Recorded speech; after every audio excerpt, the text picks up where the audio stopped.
Introduction. Welcome, my lovely specters, to another chapter of Echoes of the Dark. I am Violet Nocturne, your guide to the macabre and mysterious. Tonight, we delve into the bewitching and beguiling embrace of deception, where masks conceal not only one's identity, but one's darkest intentions. Story development. The year was 1926, and the glittering halls of the Argent Manor danced with decadent splendor. Everyone who was anyone attended the annual Crimson Masquerade, the social event of the season, known for its lavish indulgence and mystique. Invitations were delivered on crimson vellum, inked in a silvery hand. Every guest was warned of one simple rule: the mask must never be removed before midnight. Eleanor Greaves, a young journalist of burgeoning fame, received her first invitation this year.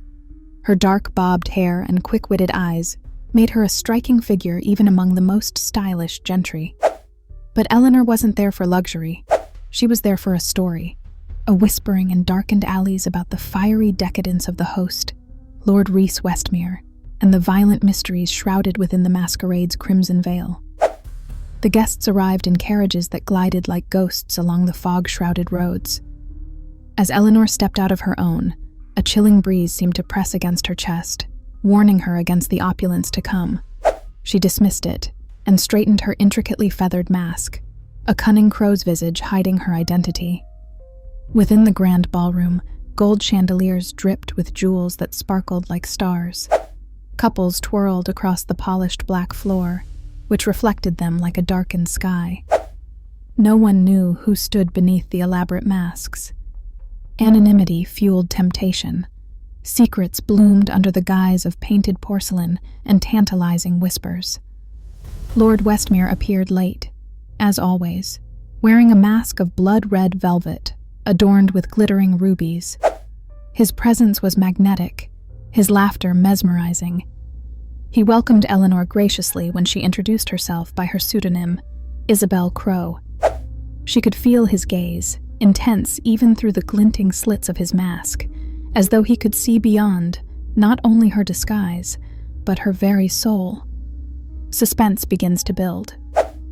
As the evening unfolded, Eleanor began probing subtle questions into the masquerade's peculiar traditions. Why crimson? Why no unmasking before midnight? No one could or would answer. Instead, they offered unsettling smiles and cryptic phrases. "You'll see," or "The veil lifts only when it must." Slipping away under the guise of freshening her drink, Eleanor ventured down a labyrinthine corridor. Soft strains of the party's waltz faded with each cautious step. Walls of crimson silk seemed alive, fluttering though there was no breeze. At last, an ajar door revealed an unlit room bathed in moonlight, where rows of masks hung on the wall like a jury of hollow faces. These were grotesque, elegantly carved, but twisted with monstrous features, their eyes blackened voids. Beneath each mask was a name, some immediately familiar, former guests whose mysterious disappearances had stoked tabloid gossip.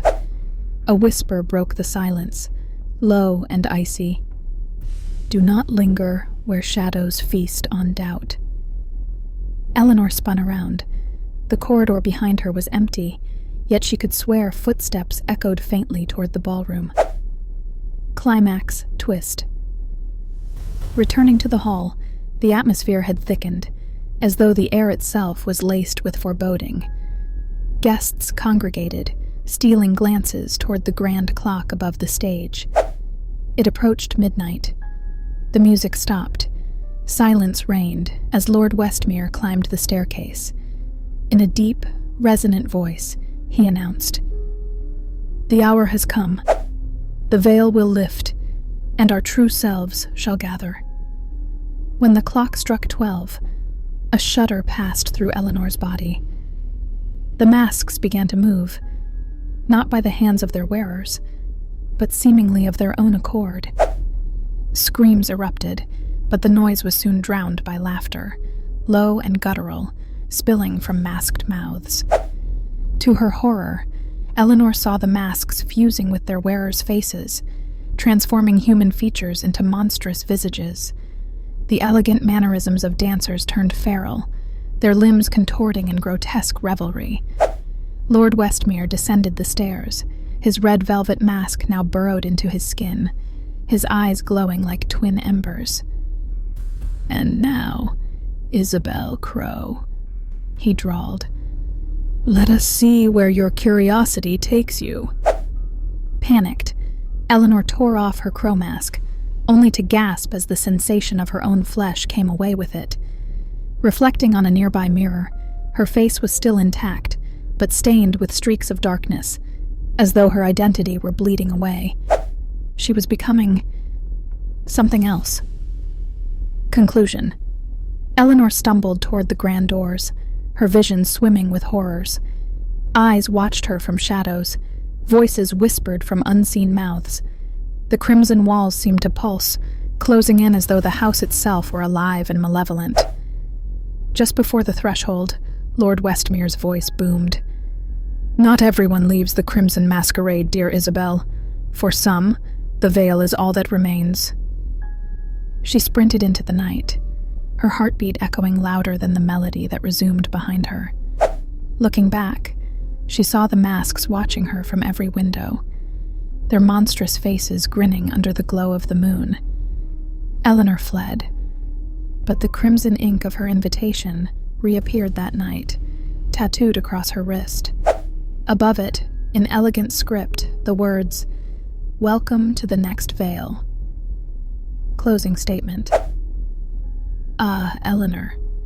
She ran from the mask, but can one ever run from what lies behind their own veil? My dear specters, the next time you don a mask, consider, what if it chooses you? Until next time, this is Violet Nocturne, bidding you sweet nightmares.